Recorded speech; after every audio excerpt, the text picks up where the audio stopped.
Yeah, to prove a point to myself and to you, whoever you are and whoever wants to pay attention, I've created a classical guitar recording entirely using this mobile phone. It's a Oppo Reno Z.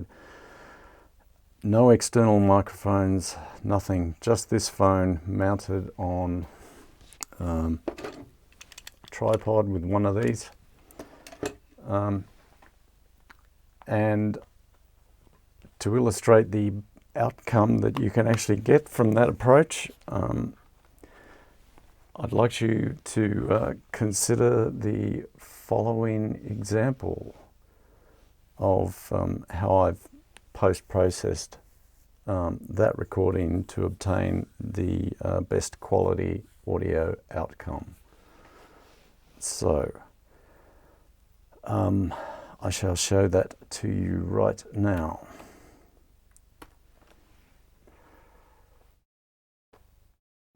Starting with the original unaltered audio, and then I shall switch to the modified.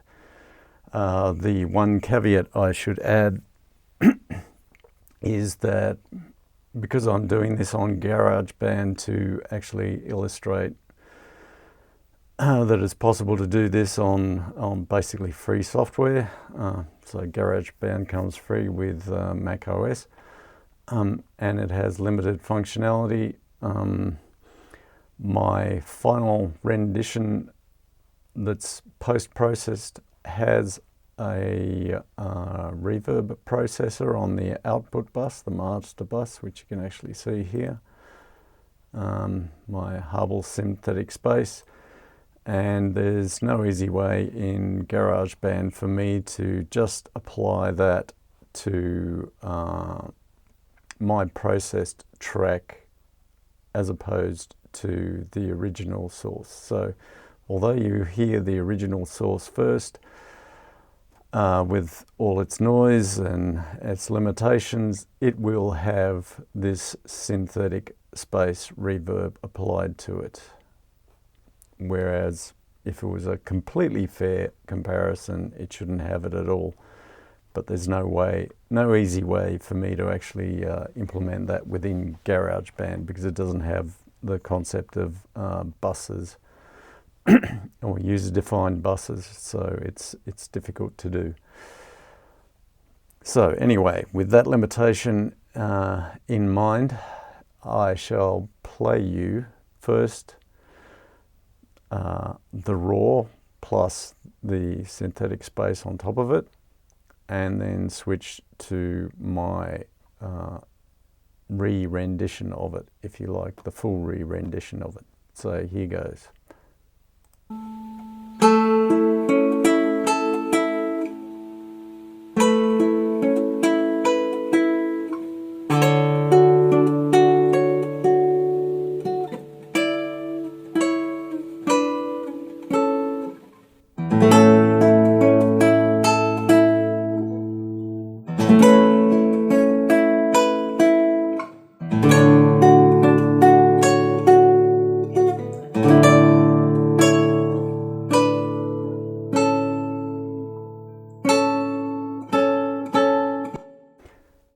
So from that, I hope you understand that you can get quite incredible results from a mobile phone, and rather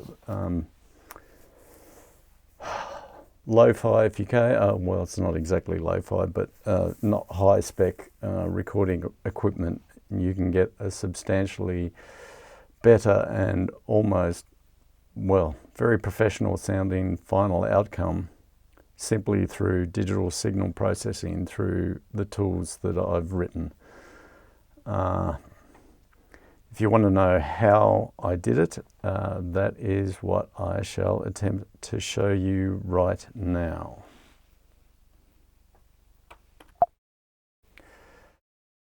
So, this is my example video file that I've downloaded from my Google account, which has my raw guitar in it. just to illustrate that that is indeed the case.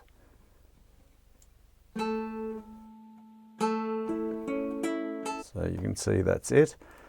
First thing I need to do is I need to extract the audio from it so that I can post-process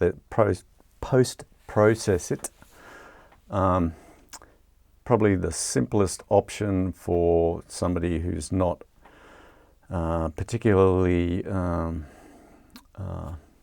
well, I suppose there's multiple possibilities. I'm not sure whether GarageBand can extract the audio from there. It probably can, but assuming that you might want to process it using some other software, for instance, you could also use Shotcut, which is a video editor, free video edit application that's available both on Windows and Mac platforms. So all I have to do basically is select the file. I'll put it in a different folder because that's the original one that I did. Oh, that's right, it's under Documents. I'll find it eventually. Where did I put it?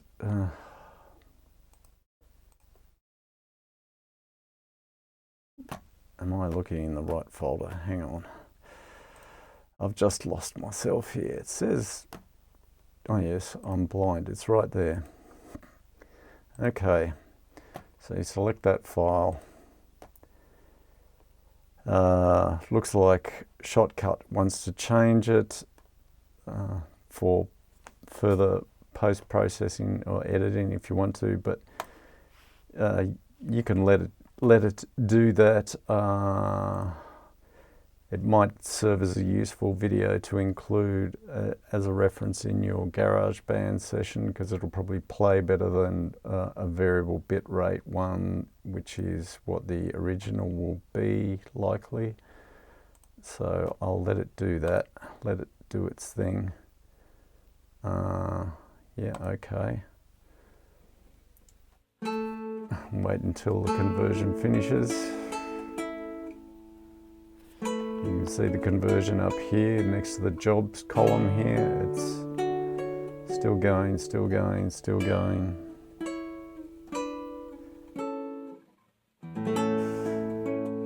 Eventually it'll get there.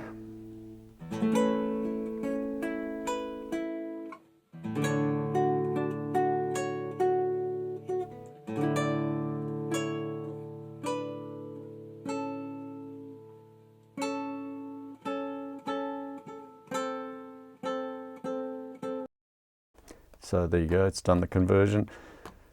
So then in this export section here on the side, all I have to do is select a WAV, because I want a WAV file export.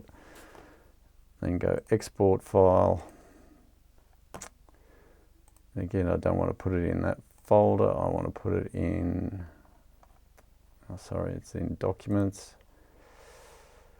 I want to put it in that folder. So once a file name, the easiest way to give it a file name is click on the source it came from,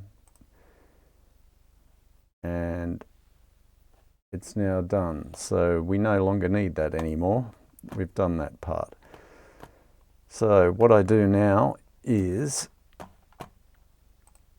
I equalize it. That was the one I did before, but I'll do a completely new one to illustrate exactly what I did. So again, go here, go to, this is our WAV file that we want to process.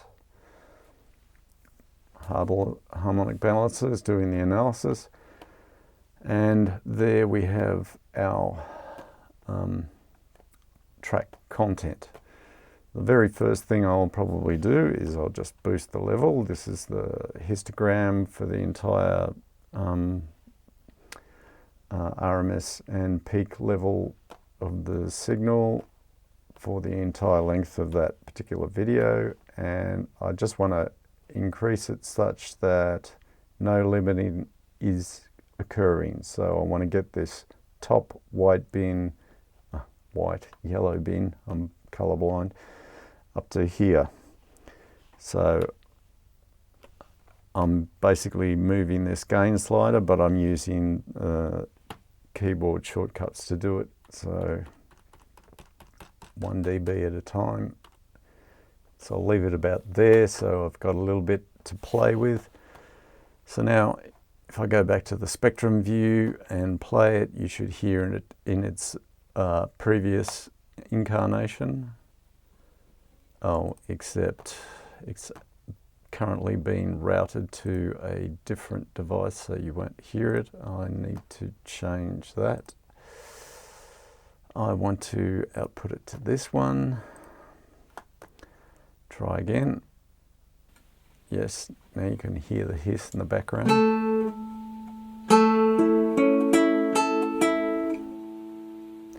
So basically looking at the spectrum, my general impression of it is it's relatively true. It's a word on the guitar. The guitar is a new guitar that I bought for myself, classical guitar. It's a Cordoba C7 cedar solid top. So it's moderately priced, handcrafted guitar made in China, and it actually sounds pretty good.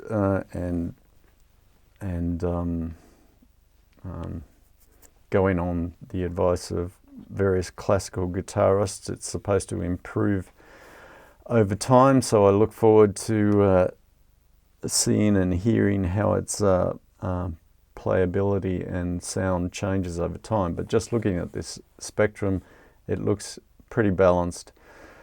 It doesn't look like I've got much in the way of sound hole overemphasis, and that's probably not surprising because the sound is being picked up by, or was being picked up by, this phone at a quite a substantial distance away from the sound hole, probably 1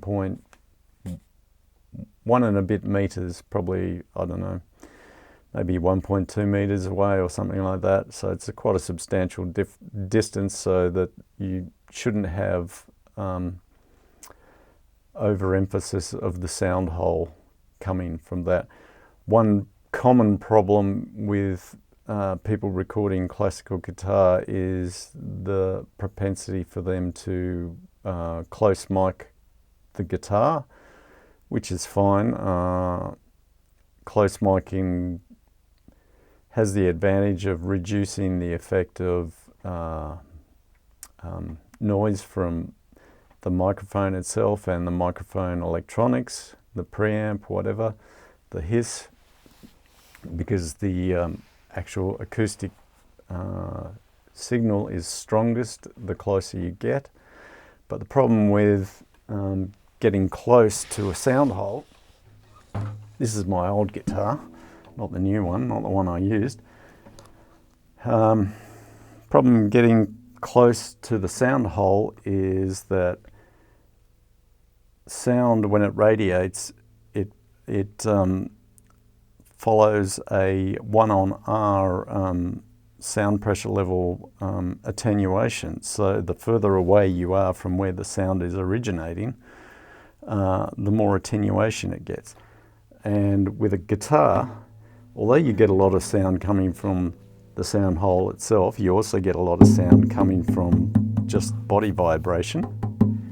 You get sound coming directly from the strings as well, particularly high frequency sounds coming directly from the strings.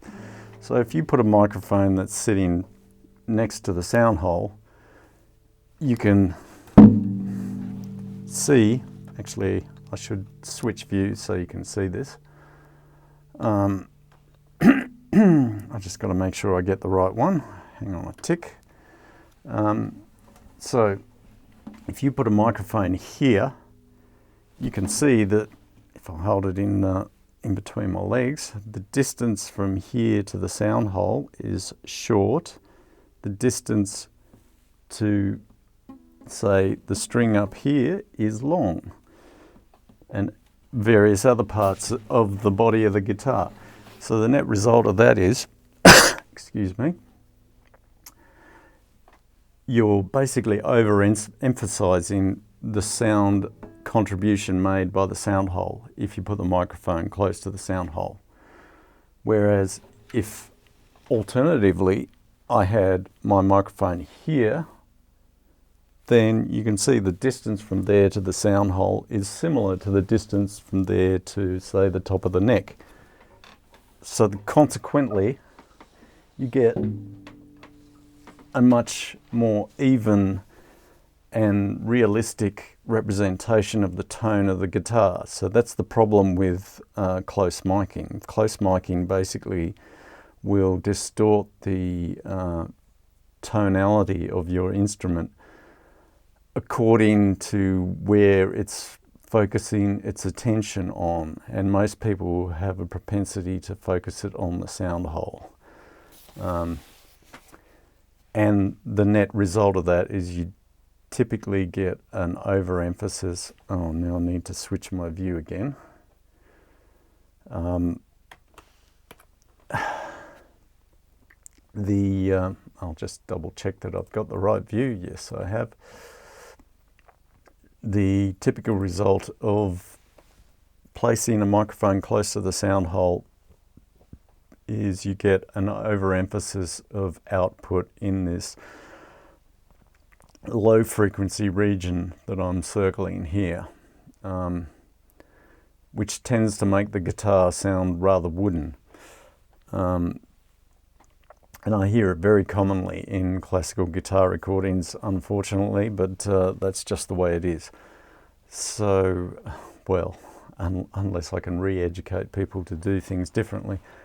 But in my case, as I said, it was a substantial distance away from the microphones, which are actually in the phone itself, was a substantial distance away from the instrument. And as a consequence, it's got a fairly neutral and natural representation of what the guitar actually sounds like. So the only thing I can see in this spectrum that looks like it's unnatural and not a representation of the actual guitar is this dip around 5 kilohertz. That looks very suspicious to me, and this dip in between 10 kilohertz and what is probably about 17 kilohertz, and the slight peaking there as well, although that peak might genuinely be a string resonance. So, and there's possibly a weakness in the guitar output here, just in this narrow band here, which I might address, but beyond that it's pretty uniform. And then everything that lies below this 100 hertz is essentially just mechanical noise from the guitar because the strings aren't vibrating at those frequencies. So if I want to improve on this, I go to my toolbar and I select this parametric EQ tool here, and then basically just try and adjust out what I see is an anomaly.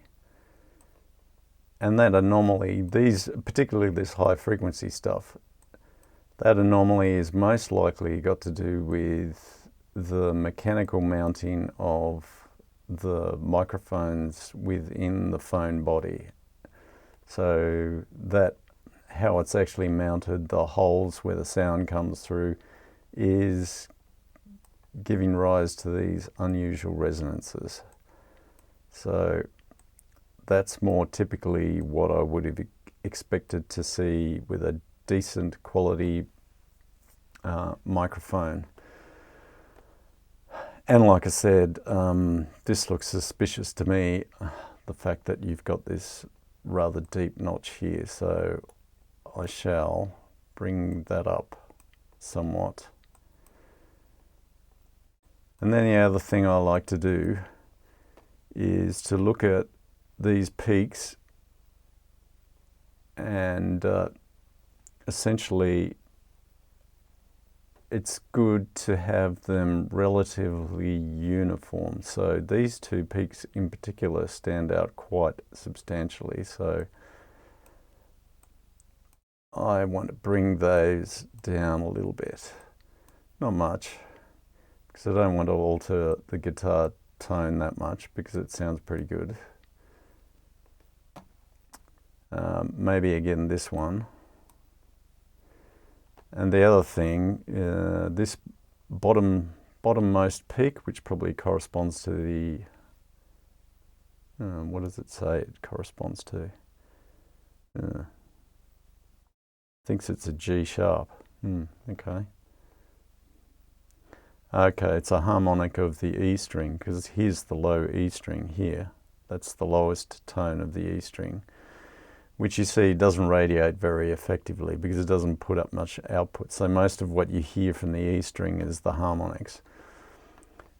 So to give it more, I don't know, presence in the bottom end, it might be worthwhile lifting this peak end a bit. So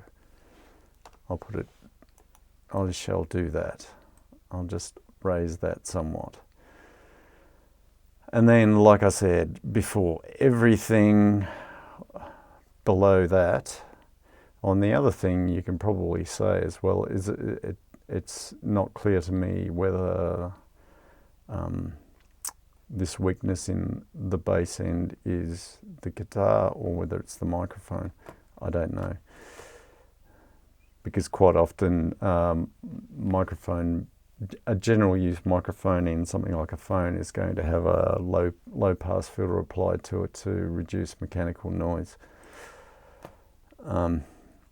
But yeah, so anything below obviously this point here, the E string, if you look down in the bottom corner of my application, it gives you the indication of what note that corresponds to, that frequency.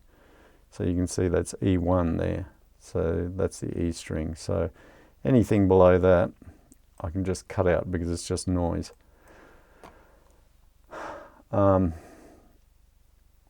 Anything else I want to adjust? I don't think so. And then we can just listen to our changes and see if it makes sense.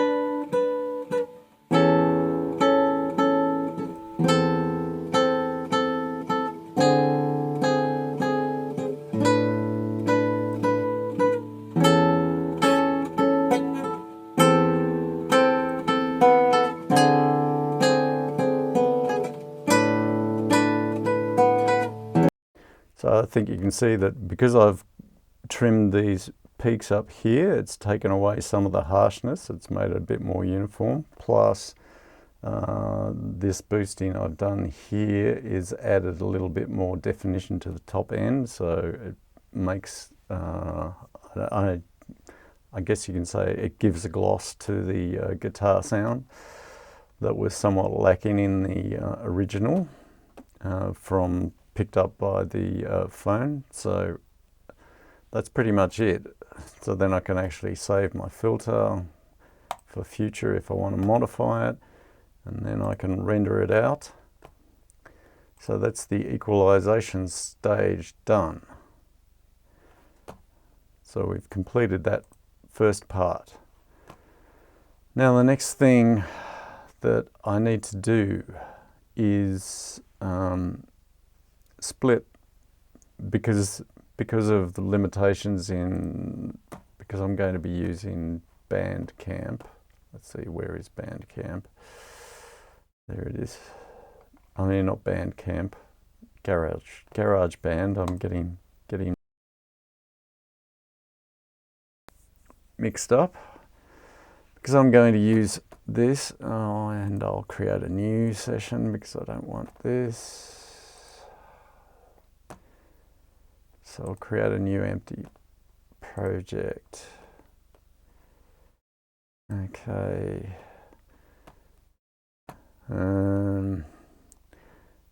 The other thing, Bandcamp, I mean, GarageBand adds all these things, these default things that I don't want. So I'm going to take them all out. I don't want any of that rubbish. Although, being honest, I don't know whether it's rubbish or not, but I don't want to use it basically. Is there any plugins in here? Why can't I see the plugins? Yes, there is. So I want to take them out because I don't want them. Well, not at this stage anyway. So the very first thing, what I was about to say is, because of limitations in what GarageBand can do, I basically need to have, because the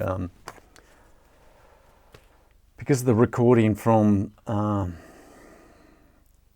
the video that comes from this phone has stereo microphones. So there's basically one on either end of the phone device. And I want to preserve that stereo information to have the best possible rendition by preserving its stereo information. I need to be able, because I want to use my Spatial Pan plugin, which I'll show you a little bit later on. That basically needs to be sat on a stereo bus, and I need to have two instances of it, one for what's on the left channel and one's on the right channel, which means basically what I need to be able to do that within GarageBand, because it doesn't have buses, is I need to be able to take the left channel of the sound source and create a stereo sound source that just has left in both left and right, and likewise take the right and just have a sound file that has right and right in the left and right channels. So to do that, I basically have to re-render that file within GarageBand. So all I need to do is I take this file, drag it into here. So there it is. That's our equalized version. I don't want to hear the metronome.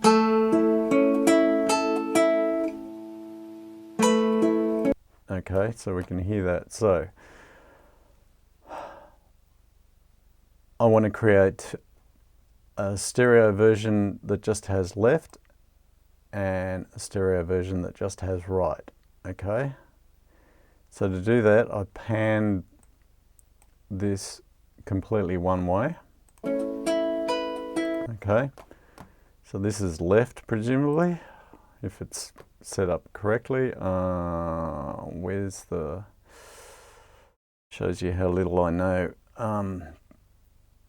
GarageBand, but where's the thing to render the track? Come on. Oh, it's under the share menu. There you go. Export song to disk. So I want to export that to, where is it? Again, I want to go up one. I want to go, oh, I'm not in the right. I want to go to this folder. I'll call it, let's see, I'll put that there, and then I'll add left, or just L.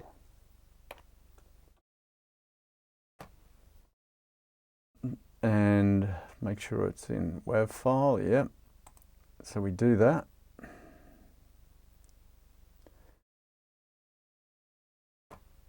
Now I do it the other way around and do the same thing again. Share, export to disk. This time we use that as the reference name and change that to R. Do that. Excuse me.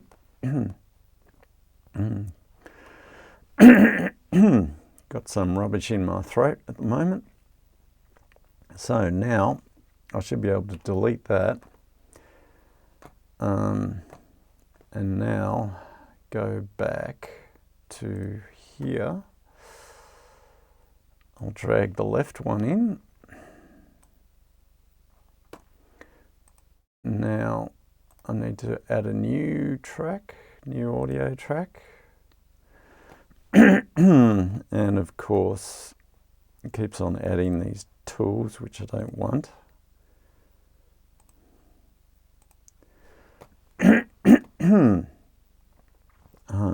Go back to my Finder, drag the other one in. Excuse me. So now I've got my left and right tracks.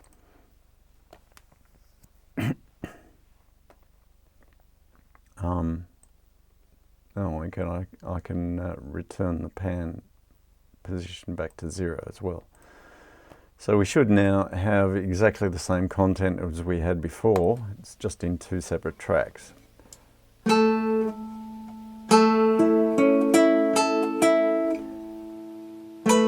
Okay, so now the next thing to do is there's a hell of a lot of noise in that I don't want to hear. So if I start with, for instance, the For Ukraine left track, go into plugins. This is where you need.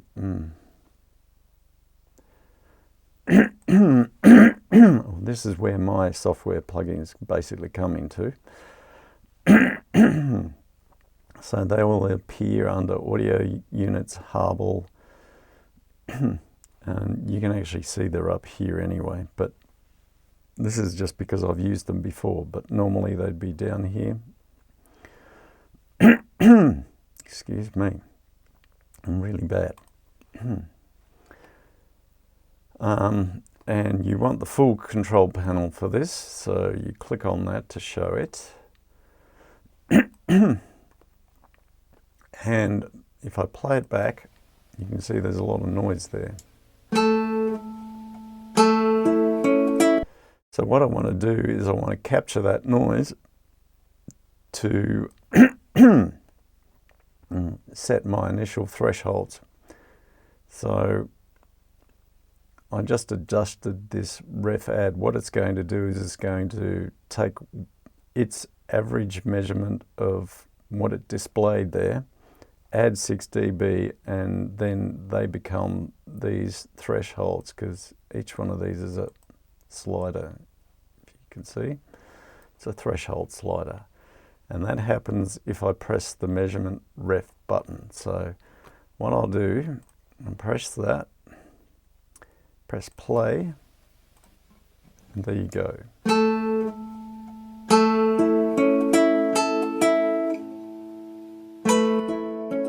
So see, I'm just soloing that one. You can hear it's a lot quieter now. Most of the noise is gone. But now I need to do it for the other channel as well. So likewise, you click on here. I need to add my multiband gate. Need to go to the control panel. I'll adjust this down to 6. Go click that on, press play, click it off. Now suddenly there's so much less noise. Now the other thing you can adjust is this delay time. That's basically, that should be relatively short. Basically that delay time means how long the signal has to be below the threshold before the gate takes effect. So I want it to happen fairly fast, whereas this decay time is how fast it decays. And of course, because there's two instances, I have to, well, I should make the change on both.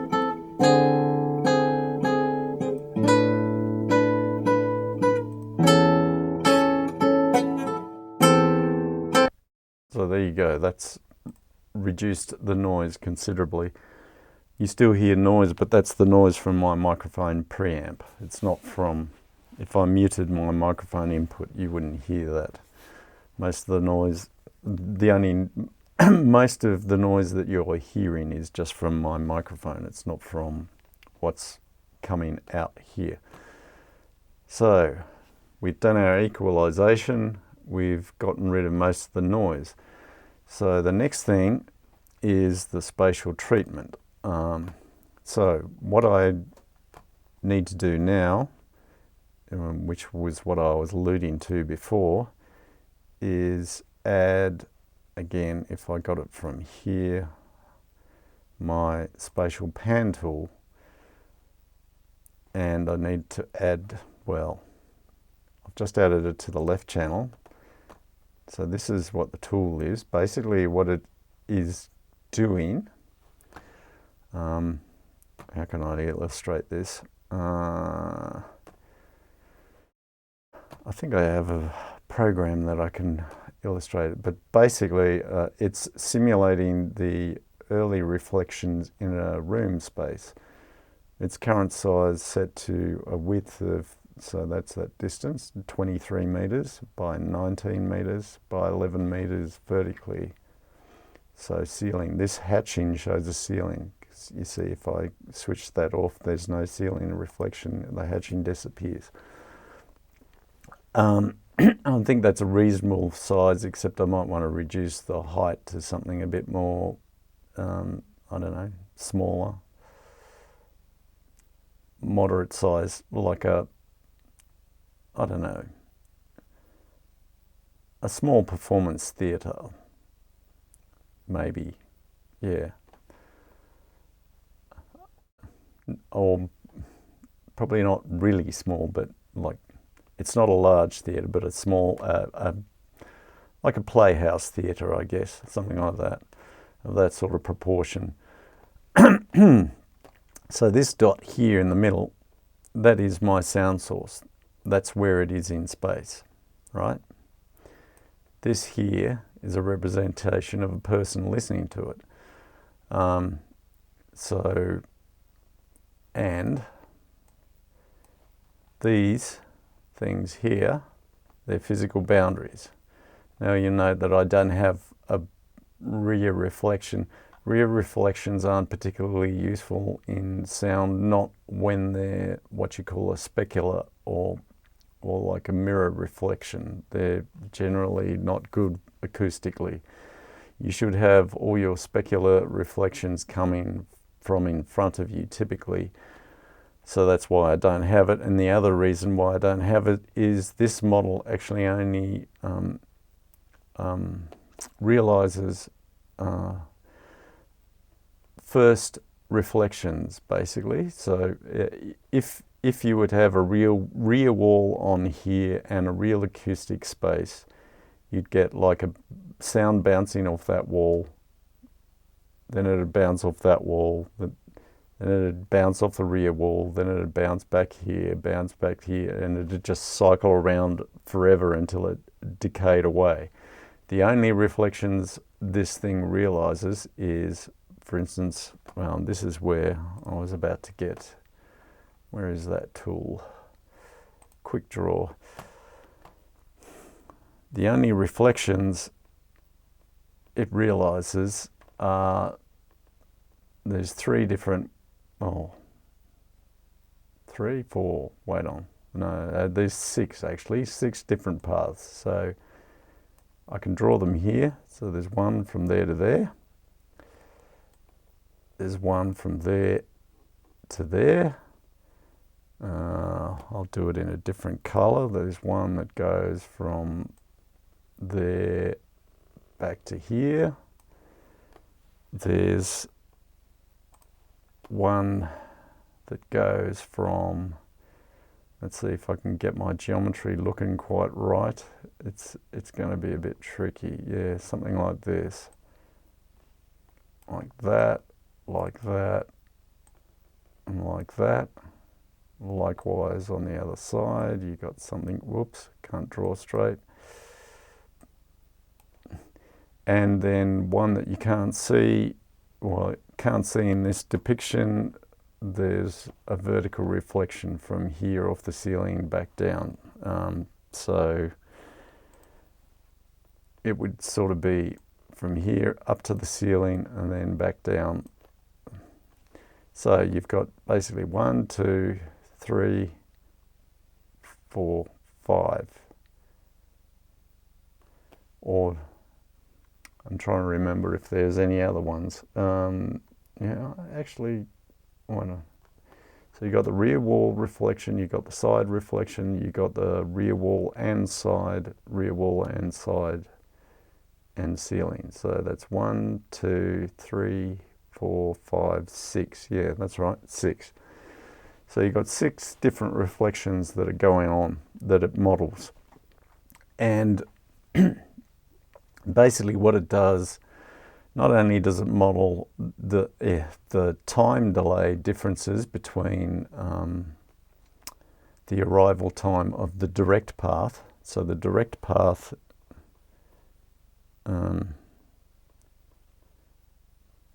let's see, does this clear it or is that undo? Which one's clear? I can't remember. I'm not sure how. I don't remember how to undo this stuff. Maybe if I just click on the application, it'll go away. Yes, I think that's what happens. Yeah, okay. That's how you clear. So the direct path, oh well, it's come back again. The direct path, I'll just draw it in, draw it in red. The direct path is basically the sound propagation from there to there. So you can see the difference, the distance it travels from here to here is substantially shorter than the distance that travels from there all the way around there.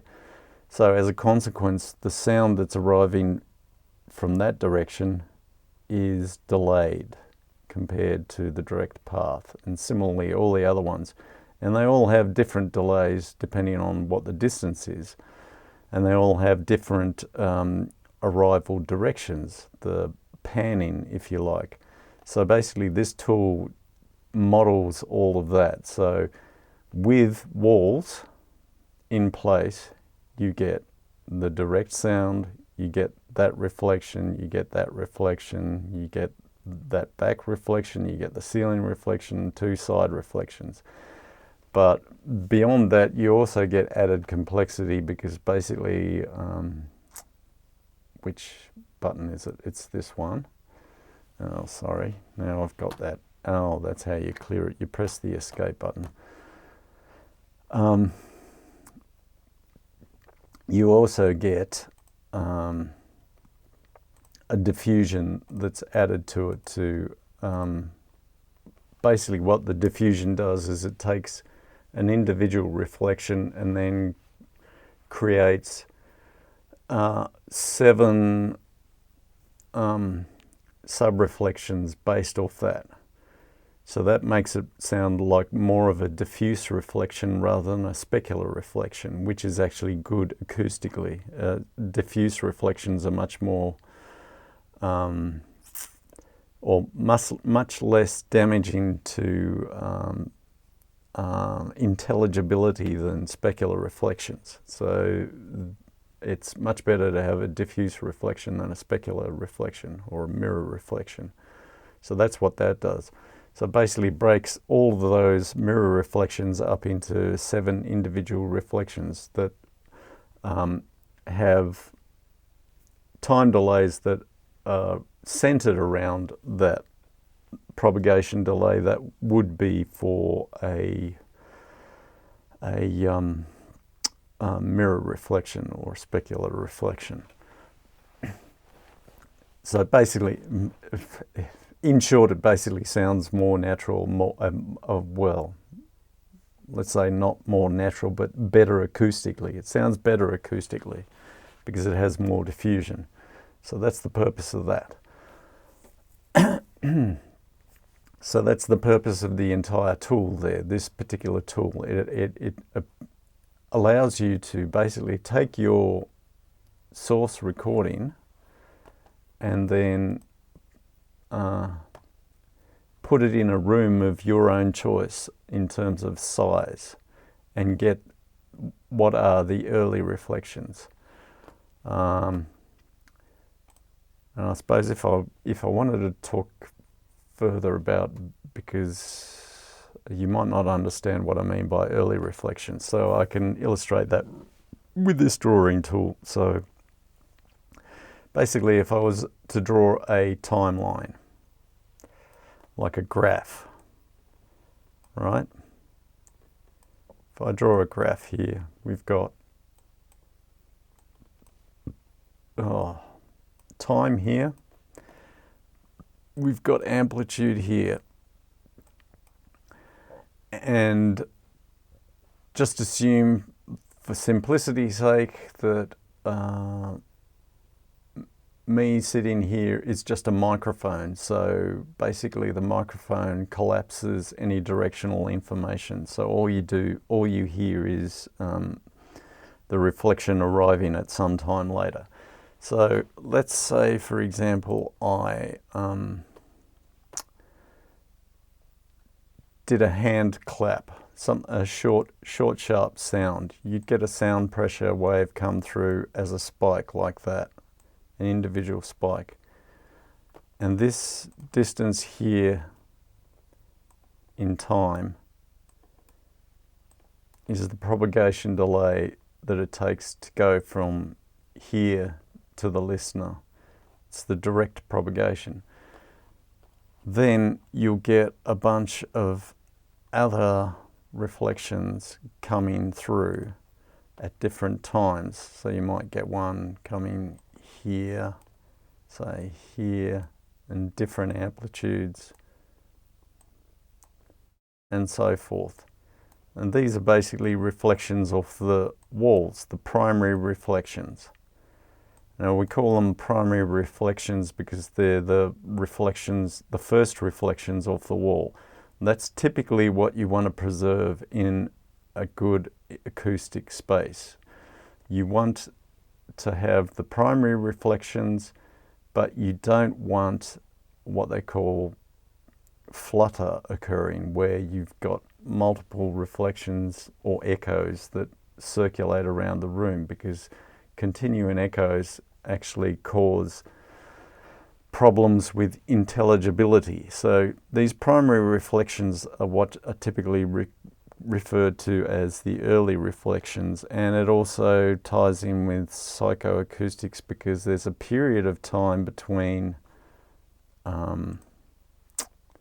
here and say, I don't know, somewhere around here, this distance in time of around, if I remember correctly, and can I draw it, 70 milliseconds. 70 milliseconds. This is known as the, well, if a reflection arrives at your ear after a primary sound, and it's within 70 milliseconds, your your brain basically fuses that. It says that any sound that arrives within that interval of time is part of that initial sound. So it hears it as one thing. It doesn't hear it as an echo, it hears it as one thing. Once you start going beyond 70 milliseconds, you get into the realm of hearing echoes. So you hear the sound and then you hear this echo of it and you perceive it as an echo. And it's the perception of a sound as an echo that can be particularly distracting and destructive to intelligibility. So you want all your early reflections to arrive within that 70 millisecond window, and that basically puts restraints on how big performance spaces typically are. So like you never get concert halls that are the size of, say, a sports stadium, simply because if you made a concert hall as big as a sports stadium, your early reflections, your primary reflections are going to be outside of this 70 millisecond bounds. So you'll hear it as an echo, so the acoustics won't be very good, it'll be rubbish. So that puts an upper limit on how big a acoustic space can be to sound good. So this is basically my acoustics 101. But then the other thing that good acoustic environments have, because it's typically not just having early reflections, you also want what they call diffuse reflections, or a diffuse reverberant tail. Basically what that means is having a decay of sound that occurs after this 70 millisecond region, but which carries no real spatial information. So it basically ends up being a highly dense bunch of reflections that sound like they're coming from all directions. And because there's so many of them, their individual amplitudes are very low compared to the initial sound. So their individual amplitudes are very low. They're arriving at all different delays after the early reflection period. And as a consequence, all they do is add an afterglow to the original sound, but the afterglow does not in any way detract from the intelligibility of that initial sound. So basically this spatial panning tool is just adding the effect of this part, right? That's what it's adding. It's adding these early reflections. And it's the early reflections that actually define the size of a space. It's what characterize something as sounding like a large space or a small space, because as you might imagine, these time delays between the first arrival, or the direct path arrival, and the early reflections grows with a larger space, and they shrink with a smaller space. And that's how your brain can figure out whether it sounds like a large performance space or a small performance space. And how live or dead that performance space sounds will also have to do with the reverberant tail and how long it lasts. But like I said, the spatial panning is just adding this. Then I have another tool, my synthetic space, which will add this. So that's basically what I'm trying to do here. So if I get back to this in GarageBand, what I've just done is added an instance of Spatial Pan on this channel, and so I can identify it, I'll label it. So I shall call that L for left, right? So if I scroll over, I can see it on the left, and I'll move this to the left. Now I need to add a second instance on the right channel, Spatial Pan, pop up that, call that one, oh, it didn't go. Call that one right. That's interesting. It didn't synchronize. Oh, I don't know how that happened. That's my rotation feature. I must have some issues with my AU implementation of this. But theoretically, if I open up, or will it allow me to open up multiple instances? I'm not sure if it does. No, it doesn't. It only opens up one. But you can see if I, with this one control panel, I can control both channels. They're both visible within the one instance. And that's by design, obviously. So now, and the other thing that I didn't mention was this normalized volume thing. That's quite useful to actually use, because if you don't have the normalized volume on, basically the volume, the loud, well, I can illustrate, but the volume of the perceived sound from the listener will change the further you get away. So the further you get away, the quieter it becomes. So for instance, if I play it now, let's have a look.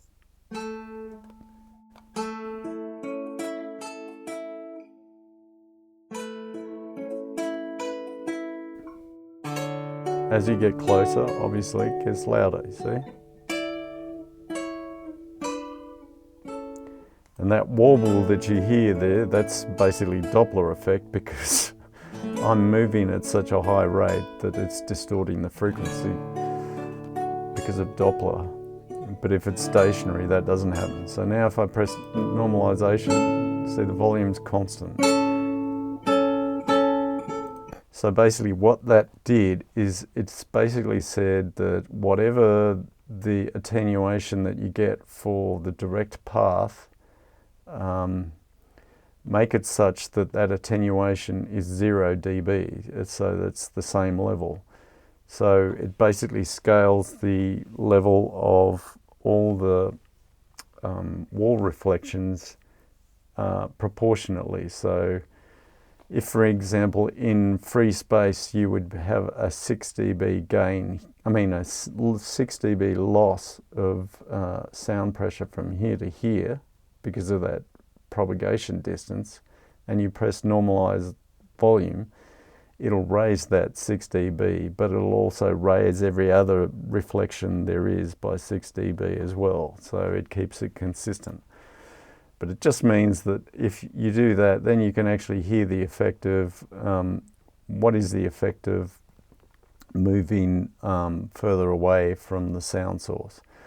And I can basically tell you up front, the effect of moving further away from the sound source is the room reflections start to play a bigger and bigger role. So the closer you are to a sound source, in a similar way to the discussion that I had about coloration from microphone placement in front of the sound hole.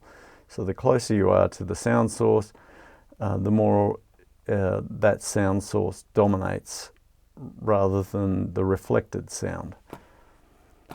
So basically what I want to do is just add a slight semblance of a room. I don't want it to dominate, so I want to preserve the stereo information that I had in the original recording. So to do that, but I want to give a sense of this sort of size space. So to do that, basically what I'll do is place the sound sources somewhere centrally in the room and place the listener pretty close to them and place them in such a way that it's comparable to what normal stereo listening would be, which is on an arc of plus minus 30 degrees in terms of azimuth. So I'll do that just now.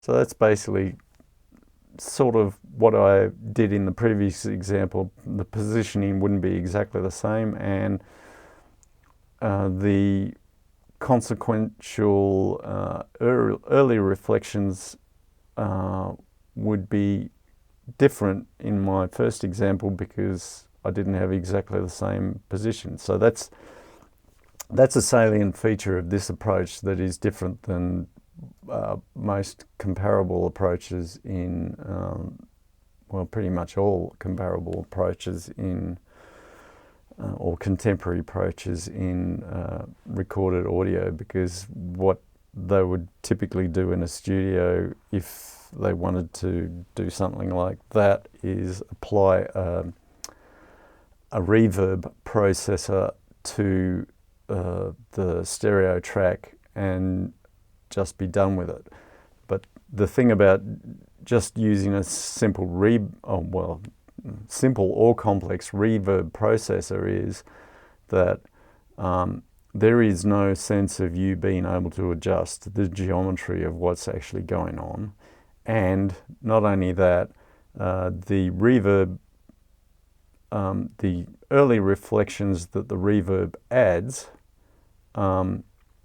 is going to be the same with all, essentially the same, but just adjusted differently in terms of emphasis through what you might call panning.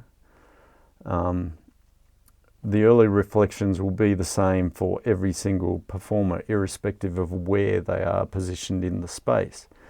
Whereas in my approach with this tool, it's not so much a big issue in this particular case because it's just a solo instrument, but it's recorded with a stereo mic. But imagine if you're dealing with an entire band with multiple instruments, you're positioning them around the space in all different areas. Each of those are going to have completely different early reflections in the way it's realized with this tool. Whereas the conventional approach of just using a reverb processor, they're all going to be the same basically. They're just scaled differently in terms of volume and panning. So that's why I would argue that my approach is much closer to reality than what is in widespread contemporary use in recording studios. And it's why this approach gives pretty realistic spatial definition in terms of mimicking what you would hear in a concert hall. What was the other thing I was about to say? Oh yeah, I was going to give an illustration of the change of influence of distance from the performer of the room reflections, and how you can actually hear that one when you move further away from the performer, the room starts to dominate.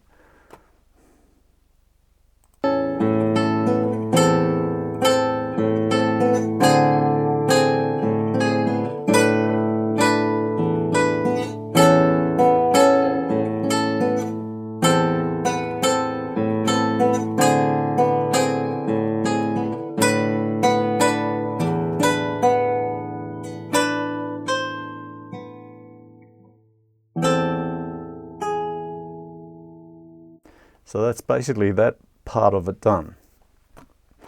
So now we have our early reflections, we've done our equalization, we've done our noise gating.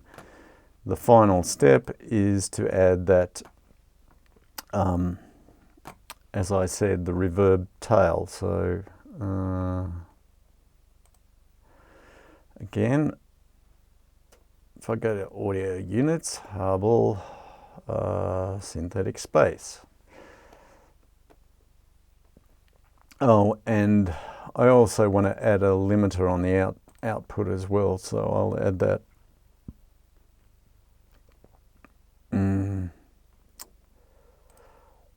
Which I'll get to in a minute. But if we start with our synthetic space, basically, note that my synthetic space plugin has this thing called discrete early reflections. Well, basically what that is a canned version of, as in canned within this plugin, a canned version of spatial panning applied to a stereo source. So it's basically doing exactly what I've done with my spatial pan, but the geometry is fixed. Basically, it's got a fixed idea of what the geometry, and that just scales according to this auditorium depth thing. So basically, because I'm realizing my instrument panning using spatial pan, my early reflections are already there, so I don't want this switched on. I want it switched off. This is basically here for people who don't use spatial panning, for the people who just use conventional panning and want to have something that sounds consistent with a room environment. So you see I've got a pretty large auditorium here. This is at the upper end of a good concert hall, basically. And I want to have something more akin to what I had, which was 20 something meters. So I'll bring it down. And basically, if I take this pass-through out, you'll just be able to hear what the effect of that reverb tail sounds like. So I'll probably take it back to a more active part of the track. So, but anyway, somewhere here. So that's what the reverb tail sounds like. You can adjust it to get the sound you like. That actually sounds quite nice there. And that's a 2.75 RT60, which is a reverb time measurement. It basically means how long in seconds does it take the sound level to drop to 60 decibels below the original level.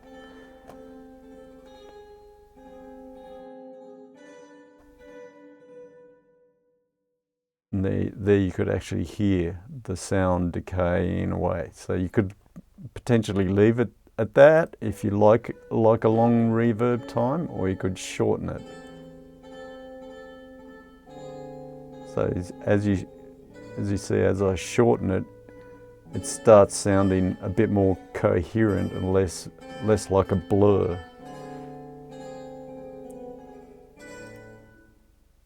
So you hear it died away quite a bit more substantially.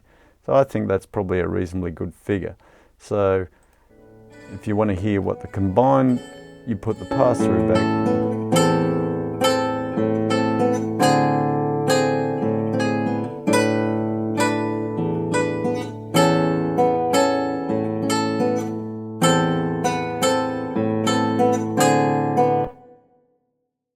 So there you go. So that's pretty much that covered. So now we've got all the elements that we needed. We've got our equalization taken care of. We've got our noise taken care of. We've got our panning and early reflections taken care of. And we've got our reverberant tail taken care of. The only thing left to do is the volume issue, and that's where the limiting comes into. The one thing I would say regarding my my limiter is it works pretty well, but it's probably on this maximum setting you do get the occasional what you call digital over. So my recommendation in using it is to drop it a little bit, something like that, and then you won't get any digital overs at all. And if you don't know what a digital over means, it basically means if you digital signal, it's sampled on a uniform time spacing basically, and each of those samples basically you can limit a signal based on those samples, those individual samples, such that none of them go beyond the maximum value that is possible in your system, which is 0 dB. That's the highest it can possibly be. But the problem lies in when you actually, like, if you're listening to it, that digital signal has to be converted into an analog signal. And that goes through a process of reconstruction. And essentially what happens in reconstruction, you're basically applying a filter to a signal that just corresponds to these little deltas, if you like, corresponding to each sample. And when you apply that filter to reconstruct it, to make those individual samples look like a continuous wave, you can end up with the continuous wave actually exceeding 0 dB. Now, if you've got a well-designed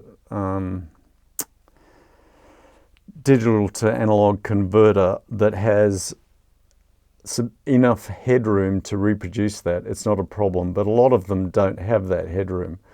So the problem is that even though digitally it's got no it's got no content that goes beyond 0 dB. When you come to reconstruct it, you end up with distortion because it goes over the top.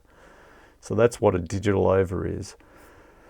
My limiter does 4 times interpolation on the control signal that it uses to determine whether something needs to come down in volume or not.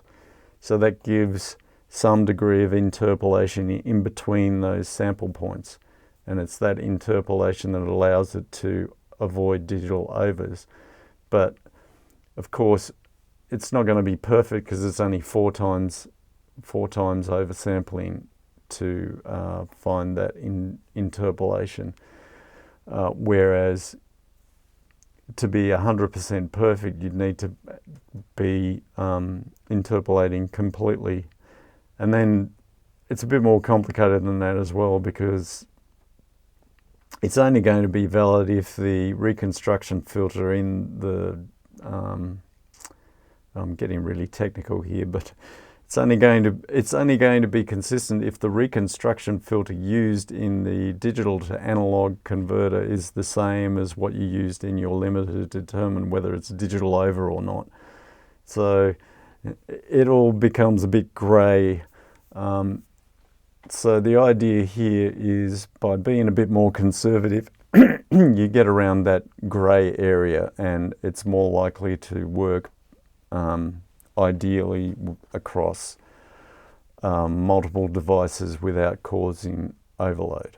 So that's about the level that I should discuss, otherwise we're just going to get bogged down in the whole issue. But anyway, I'll try and get to a loud part in the track, and then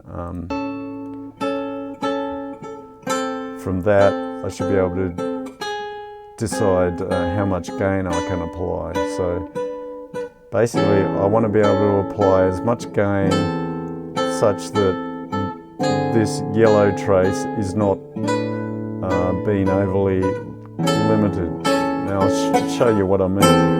If I go really high, see this starts rising up.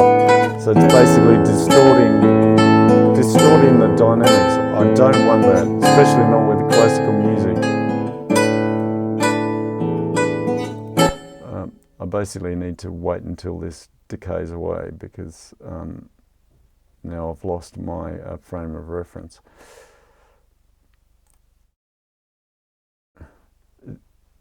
So now if I do it again,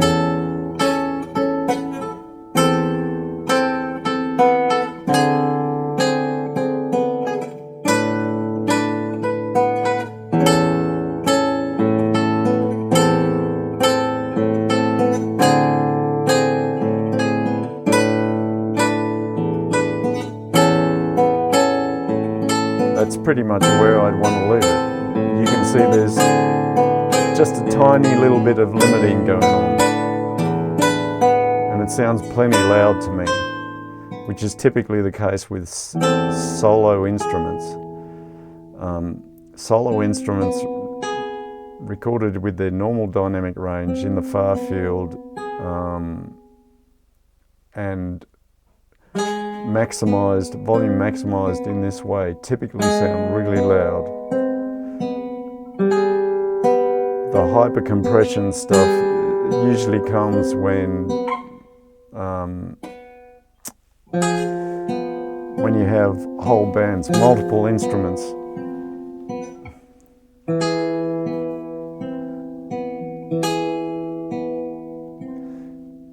So that's basically it, really. That's a complete rendition of it. I guess the last thing you can do, just for comparison, oh, did I want to do that? I don't know what I'm doing here. I don't want to put it in cycle mode, no. I can, where's movie? Open movie. I can add my movie to it.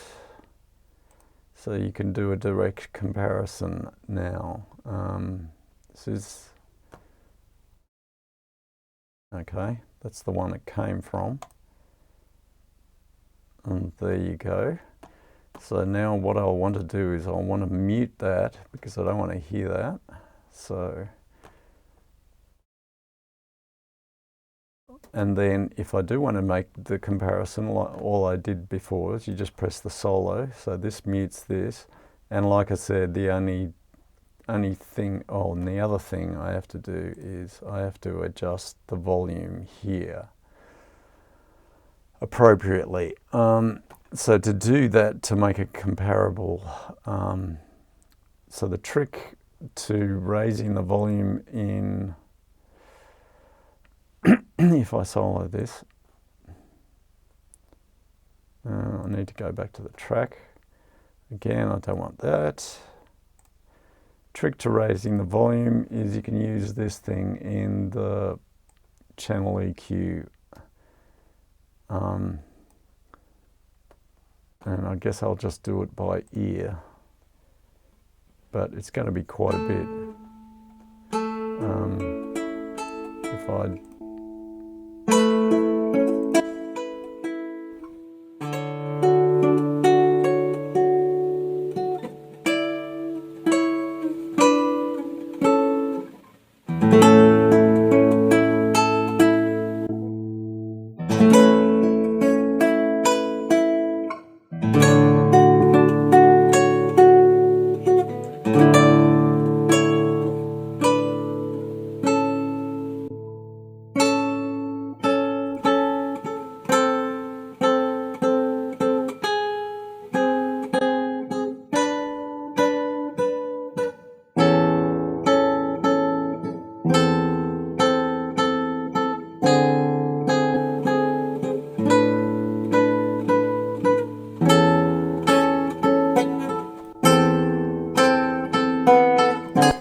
there you go. I'll leave it at that.